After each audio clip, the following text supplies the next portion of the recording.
l'occasion, j'ai sorti ma belle chasuble du Bon Samaritain. Vous l'avez tous reconnue. C'est celle qui représente les 3 vitraux de la cathédrale de Sens, avec justement l'illustration de cette parabole qui nous est si chère. Aujourd'hui, le Seigneur nous fait réfléchir sur cette magnifique phrase de l'Évangile « Tu aimeras le prochain comme toi-même ». Magnifique, vraiment de beauté, peut-être même de supériorité par rapport à tous les autres grands philosophes, sages et maîtres spirituels que l'histoire de l'humanité a pu connaître. Oui, une phrase qu'on a tous envie d'épouser, et pourtant, peut-être une phrase de laquelle on se sent trop peu souvent prêt à aller jusqu'au bout de ce que ça sous-tend. Je vais commencer en étant un peu taquin, veuillez m'en excuser, mais imaginons qu'à la sortie, tout à l'heure, on est sur le parvis de l'église, un marginal, qui soit vraiment dans le besoin comme celui qui a été abîmé par les bandits. Qui d'entre nous sera capable d'être pour lui bon samaritain? Et c'est à moi-même en premier que je me pose la question, mais est-ce que je suis capable de prendre sur mon temps, sur toutes les autres bonnes choses qu'il y a à faire, très légitimes et nécessaires, sur mes propres économies, même plus que nécessaire, de lui donner plus que nécessaire pour être sûr qu'il aille mieux, qu'il se retrouve vraiment nouveau bien. Oui, je ne sais pas si on s'en sent vraiment capable. Mais alors, vu que vous l'avez tous cerné, vous allez me dire, mais Matthieu, Jésus ne nous invite pas forcément à être comme le bon samaritain. Il se contente de nous donner une illustration à la question « Qui est mon prochain ?» Il nous fait réfléchir sur cette notion du prochain. Il ne nous demande pas forcément d'être comme lui. Et en même temps, on le sait tous en notre fort intérieur, ce qui serait le mieux, et on ne s'en sent pas toujours capable. C'est ce qui nous a été rappelé dans cette magnifique première lecture du Deutéronome, quand Moïse rappelle que la loi, la volonté du Seigneur est inscrite dans nos propres cœurs à chacun.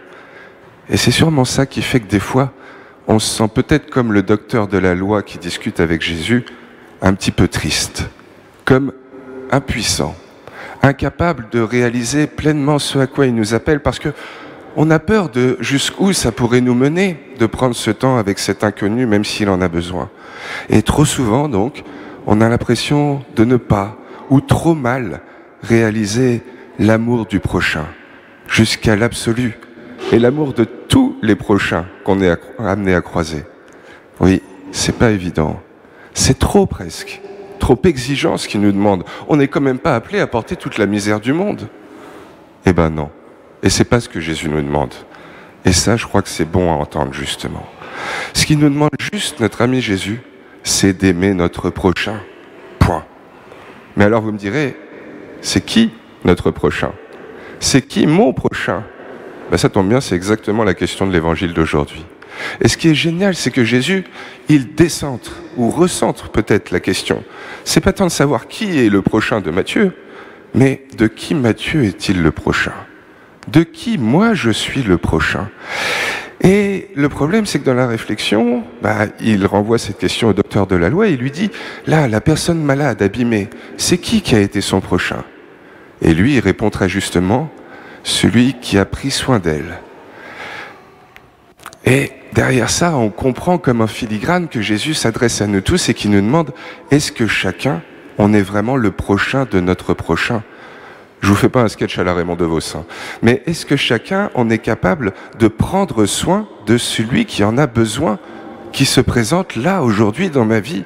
Et vu que ça, même si Jésus ne le dit pas explicitement, c'est bien ce qu'on comprend en sous-jacent, eh ben on retombe dans ce qui nous fait peur, ce qui nous donne l'impression de trop souvent mal réussir, mal réaliser, combien ça nous paraît exigeant, et est-ce qu'on doit vraiment aider tous ceux qui sont dans la galère?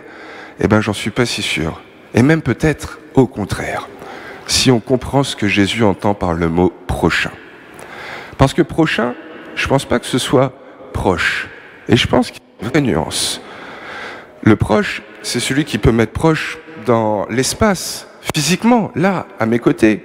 Mais si hier matin, vous avez été sur le marché, vous avez peut-être été proche pendant 1 heure dans la halle de plus de 200 personnes. Vous les avez croisés. Et est-ce que pour autant, ils ont été votre prochain? Pas si sûr que ça. Hier soir, dans votre petite prière du soir avant de dormir, je ne sais pas si vous avez repensé à tous ces visages que vous avez croisés. Sûrement pas. Et c'est normal. Il y a plein de gens qu'on croise, qu'on ignore plus ou moins sur le moment et qu'on a oublié quelques instants à peine après. C'est normal. Le proche physiquement n'est pas forcément mon prochain. Celui dont on va se souvenir le soir avant de dormir, c'est celui qui nous a touchés. Que ce soit en bien ou en mauvais d'ailleurs. Si j'étais en train d'attendre devant chez le fromager et qu'il y en a un qui m'a bousculé parce que les allées étaient un peu bondées et qui m'a regardé avec un air ronchon, je veux bien m'en souvenir toute la journée, j'en suis sûr. Mon prochain, c'est celui qui me touche. C'est celui qui, par ne serait-ce qu'un geste, un regard, un sourire, une parole ou même peut-être juste une présence qui m'interpelle, arrive dans ma vie. Et c'est pas tous les autres que j'ignore et tout de suite j'oublie. Non. Le prochain, c'est pas le monde entier. C'est pas même tous ceux qu'on croise. Le prochain, c'est comme un jeudi ou comme une voiture. Quand on dit jeudi prochain, quand on dit ma prochaine voiture, c'est celui qui va arriver dans ma vie et qui va pas me laisser indifférent. Je peux pas passer jeudi prochain. Je peux pas passer de mercredi à vendredi. C'est pas possible. Jeudi fera forcément partie de ma vie à moi, Mathieu. Et ma prochaine voiture, c'est celle qui arrive vraiment dans ma vie. Le prochain, c'est ce qui arrive dans ma vie. C'est ceux qui me rejoignent, ceux qui me rencontrent, ceux qui me touchent, celui, celle avec qui une relation se noue. Donc quand Jésus nous dit « Tu aimeras ton prochain comme toi-même », au fond, il ne nous demande pas de tout aimer, ni d'aimer le monde entier. Il nous demande d'aimer ceux qui entrent dans nos vies, ceux qui arrivent. Et juste au fond, comme le bon samaritain, être passif, se laisser toucher au cœur, se laisser saisir d'émotions et de compassion et ne pas se sentir comme enfermé par nos peurs. Non, laisser s'émouvoir notre cœur. Quand Jésus nous dit « Tu aimeras ton prochain comme toi-même », il nous dit juste au fond, chercher à aimer ceux qu'on vit et ceux qui font nos vies. C'est tout, je crois. Et pourquoi ? Pour avoir la vie, justement. La vraie. C'est ça dont il est question du début à la fin du débat. La vie éternelle, celle avec un grand V. Et nous, en plus, qui essayons d'être chrétiens, on croit que ce que Jésus, Dieu, nous dit, c'est vrai. Donc, ce qui arrive dans nos vies, les rencontres qui nous sont données, offertes, elles sont aimables. Quand il nous dit « Tu aimeras ton prochain comme toi-même », il ne nous donne pas un ordre à l'impératif. Il nous le dit au futur. Ça arrivera. C'est accessible à notre portée à chacun. Oui, on peut aimer notre prochain. On peut, grâce à lui, mettre un peu plus d'amour et de joie dans nos vies.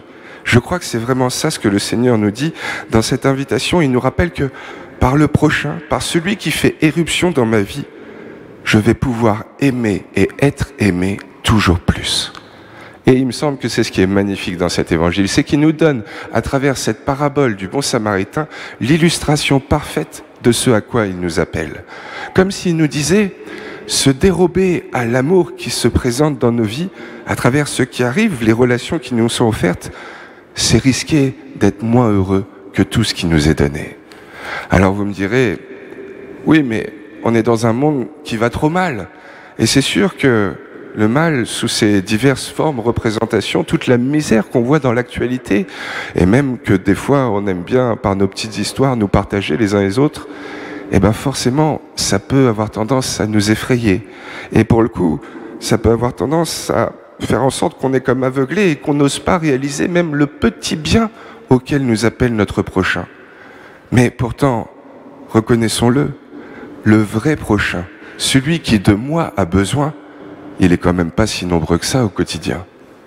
Eh bien juste peut-être, rappelons-nous qu'on n'est pas appelé à aimer le monde entier, mais seulement ceux qui nous arrivent et ceux qu'on rencontre. Et pourquoi ?